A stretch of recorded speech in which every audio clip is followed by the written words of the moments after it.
What would you think if I told you that there was an army that had decimated the warrior dynasty? That had disappeared from the map without a long siege, without a stronghold, without a fortress, just silence, speed, and fear? It was not a legend, but the bloody footprints of the Mongols, the riders of the dead. The warriors from where the wind whispered. In 1223, the vast land of Rus shook as the warning from the first survivors rang out. They are not like any enemy.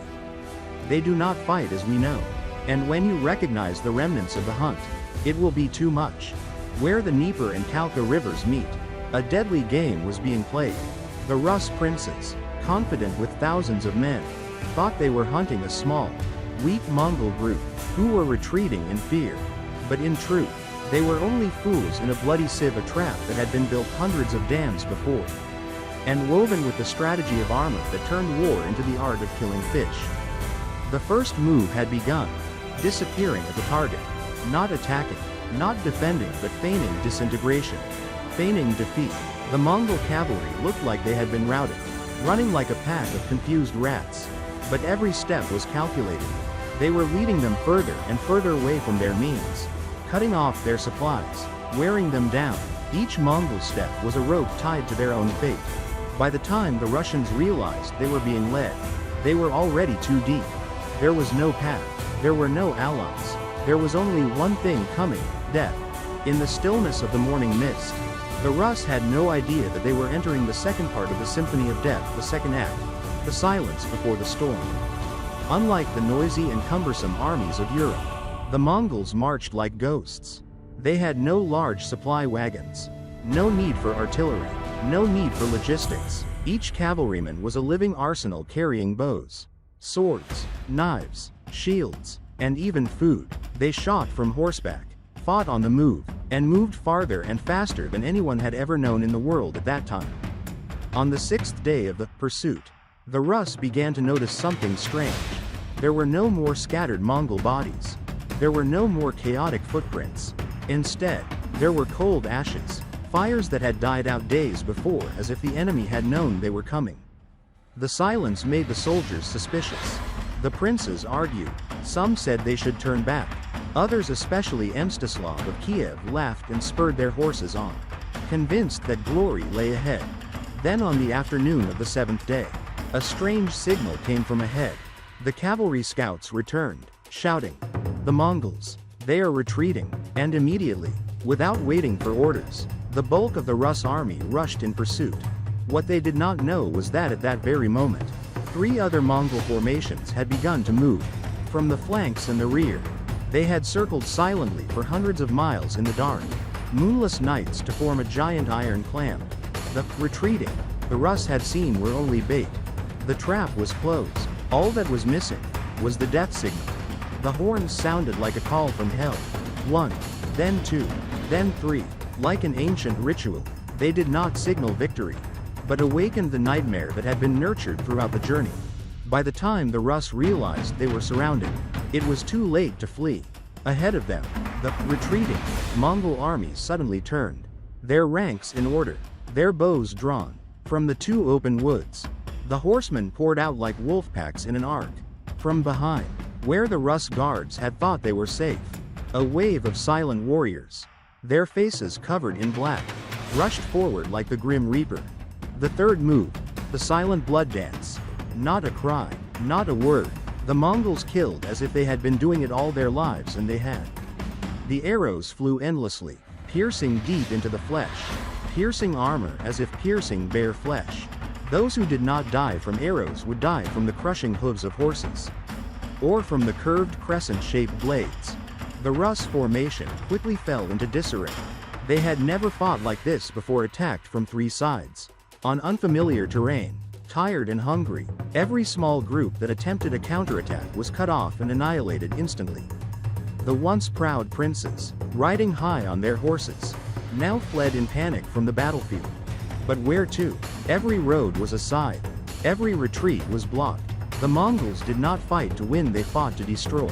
And when you are the prey of a master of slaughter, you do not die of wounds, but of despair. On the banks of the Kalka River, blood flowed.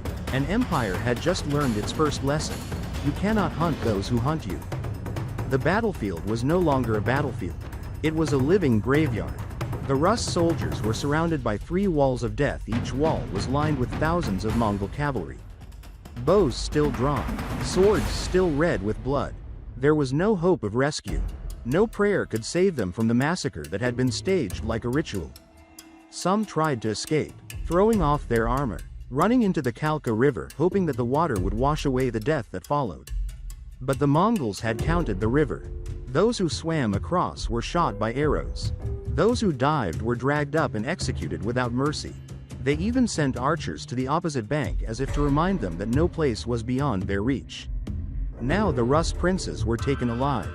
But their deaths were even more cruel. According to legends recorded by Persian historians and Eastern European records, Mstislav of Kiev and 16 noble princes were locked in a tent and crushed under wooden planks placed on them. As the Mongol generals sat down to drink their victory wine, they did not behead them, for the Mongols believed that the blood of kings should not be spilled on the ground. Instead, they killed by pressure, by suffocation, as they would crush the will of an entire nation. And then, as they had come, they disappeared. Without occupation, without camp, only corpses, dead horses, and indelible horror. Their cruelty did not lie in the number of people they killed. It lay in the fact that no one expected an army to manipulate the emotions of its enemies as a weapon, using pride as a hook, silence as a blade, and fear as its chains. After Kalka, it was not just dead bodies that lay there. It was the entire European conception of war that had been overthrown. The cavalrymen from the steppes did not fight to gain territory, did not fight to hold castles, had no European notion of glory. For them, war was a rhythm of nature, ruthless, cold, and without reason. What made the Mongols dangerous was not just their strength, but their ability to turn change into strategy.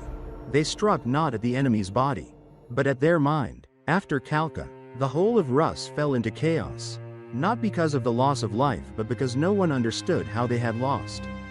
They had numbers, they had weapons, they had familiar terrain. So why? The answer lies in 3 tactics that changed the art of war forever.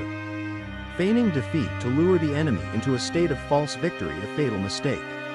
Invisible in the chaos, controlling the tempo of battle not with drums, but with silence, leaving the enemy lost in their own beliefs. Strikes with a suddenness like thunder, with precision and coldness as if death were a technique, not an emotion. There was no tactic in the European playbook at the time that could counter this style of fighting. Because the Mongols did not fight like men. They fought like nature, angry.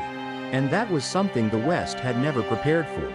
What remained after Kalka was not just a pile of corpses, it was a hereditary fear. One that would spread through the generations. From prince to peasant, from meadow to monastery, that one day the horses would return. The post-Kalka world was no longer the same. Lands that had believed themselves safe behind dense forests, deep rivers, or stone walls now faced a new truth. No place was beyond the reach of the Mongols. At the Rus noble councils, the shock was not so much the defeat, but the speed, an army that could cover hundreds of miles in an incredible time, and strike at the moment when its opponent was at its weakest. This was not magic, nor luck. It was the result of a war machine finely tuned to perfection. Each Mongol warrior was a cog in a killing machine. Trained from childhood, from the age of 4, Mongol children rode horses, learning to shoot bows from the saddle. From adolescence, they were put into mock battles simulating ambushes, pursuits, massacres, and strategic retreats. Each man was no mere soldier, he was part of a living formation. Responding like a wolf pack, requiring no orders, only signals. Even the times of sleeping, eating, and fighting were synchronized to a common rhythm, and above all, they learned a sacred truth. Victory lies not in numbers or strength, but in the complete control of the enemy's fear. And at Kalka, those 3 techniques were used like a scalpel on the heart of Europe. Lure with false injury, attack with deadly silence, destroy with the opponent's own faith. From then on, the surviving princes no longer dared to raise their heads to talk about glory. They only whispered in the dark, recounting something that everyone feared but no one dared to confirm. We did not fight men. We fought darkness. For many years after Kalka, Generations of Rus soldiers and Europeans still recounted the story as a collective nightmare. There were no songs of victory, no heroic legends carved in stone, only whispers in dark corners, and the desolate eyes of those who survived remained to tell the story. Of those who returned from that defeat, some never spoke again. They had seen what no one could put into words, a living machine, driven by iron discipline, without mercy, and without honor. Shortly after Khalkha, the Mongols did not advance further into Rus, not because they could not, but because they had had enough. Khalkha was not a campaign of territorial expansion. It was a message, sent straight to the hearts of those who might resist in the future. We can come. We can kill, and we need not stay. The old way of war with its rituals, its glory, its honor died that day. A new chapter was written in iron hooves, in speed, in visibility. The forces that once laughed at the nomads now began to build walls not to stop, but to delay the inevitable. Khalkha was neither a beginning nor an end. It marked the juncture between two eras, between a world that believed in victory by faith and a world where victory belonged only to those who knew how to instill fear and control the breath of their opponents. And from Khalkha onwards, every ruler in Eurasia faced the most chilling question of all. If the Mongols return, will we realize we are being hunted before it is too late?